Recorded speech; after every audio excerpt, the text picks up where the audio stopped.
बिस्मिल्लाहिर्रहमानिर्रहीम। Class second year physics, chapter number second.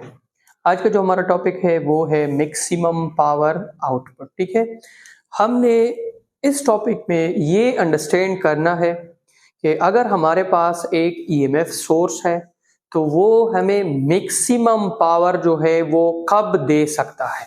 ठीक है, अगर आप लोग को याद हो, कल हमने इस तरह एक डायग्राम डिस्कस किया था।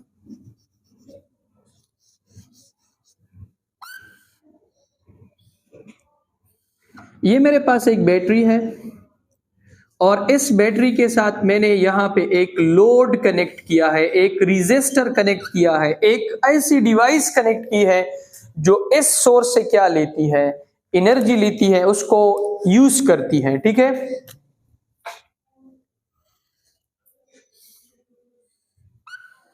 ये बाहर मैंने जो यहाँ पे कोई फैन लगाया है, कोई पंखा लगाया है, कोई मैंने बल्ब कनेक्ट किया है, इसकी रेजिस्टेंस को हम क्या कहते हैं, कैपिटल आर। और यहाँ पे जो आपके पास इंटरनल रेजिस्टेंस है उसको हम किस से डिनोट करते हैं, स्मॉल आर से। ये आपके पास नेगेटिव है, ये आपके पास पॉजिटिव है, ये आपके पास ईएमएफ सोर्स है।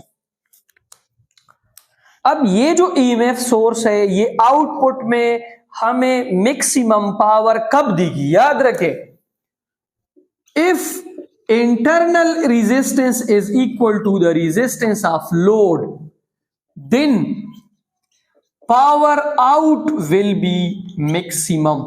तो आउटपुट पावर आपके पास कौन सी होगी, मैक्सिमम होगी। क्या होगी, मैक्सिमम। मेरी बात समझ में आ रही है? अगर एक सोर्स के साथ आपने एक्सटर्नल कोई रेजिस्टर कनेक्ट किया है, कोई लोड कनेक्ट किया है, इसकी इंटरनल रेजिस्टेंस उस लोड के बराबर है, तो इसका मतलब ये है कि अब इस केस में ये जो हमें आउटपुट पावर देगा ये आपके पास क्या होगा, मैक्सिमम होगा।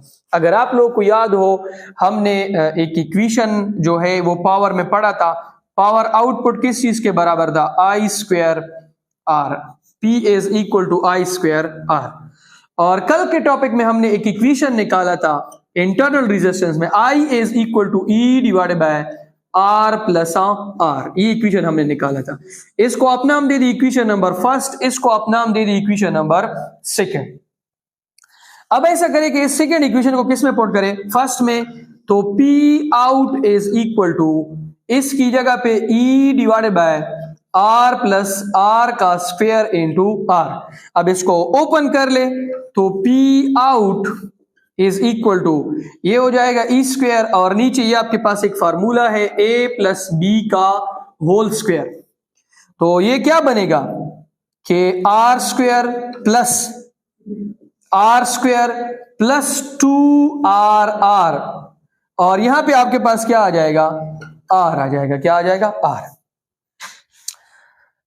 अब अगर मैं इस इक्वेशन में प्लस 2R को ऐड करूं और माइनस 2R को क्या कर लूं, सब्ट्रैक्ट कर लूं। इधर देखें, मैं अगर इस तरह करता हूं, E square divided by R square plus 2RR, मैं इसमें माइनस 2RR जो है वो सब्ट्रैक्ट कर लेता हूं और प्लस 2RR जो है वो मैं ऐड कर लेता हूं, क्योंकि अगर देखें तो दोबारा ये दोनों कैंसिल हो जाएंगे और इस इक्वेशन के ऊपर कोई इफेक्ट नहीं पड़ेगा। यहां पे मैंने एक चीज इससे निकालनी है, फिर आप लोगों को समझ आ जाएगा। तो ये हो जाएगा P out is equal to E square divided by R square plus यहां पे लेके माइनस 2RR, ये 2R है और 2R से क्या बन जाएगा, 4RR। तो अब इधर देखिए, इनसे एक और फार्मूला बन गया, A माइनस बी का whole square, A square plus B square minus 2AB। तो इनसे क्या बनेगा, R माइनस R का स्क्वायर यहां तक, A square B square minus 2AB plus 4RR। यहां पे जो R है उसको लगा ले, ठीक है, यहाँ पे एक R जो है वो हमारे पास बचता है, ठीक है, मुझे पता है, ठीक है। अच्छा, अब मैंने क्या कहा है, देखिए मैक्सिमम पावर कब होगा, if R is equal to R। अगर इंटरनल रेजिस्टेंस एक्सटर्नल लोड के बराबर है तो यहां पे अब आउटपुट में क्या लिखोगे, maximum E square divided by R minus R का होल स्क्वायर प्लस 4 आर डाटा आर से क्या बन जाएगा, आर स्क्वायर डाटा आर। तो P maximum is equal to E square divided by R minus R से क्या, 0, तो 4 आर स्क्वायर डॉट आर, ये और ये कैंसल, तो P maximum is equal to E square divided by 4 R. ये वो फार्मूला है जिसमें अगर हम एक्सटर्नल जो लोड है वो पुट करेंगे, ईएमएफ सोर्स भी पुट करेंगे, फिर ये हमें बताएगी कि मैक्सिमम जो पावर आउटपुट है वो आपके पास कितना आएगा।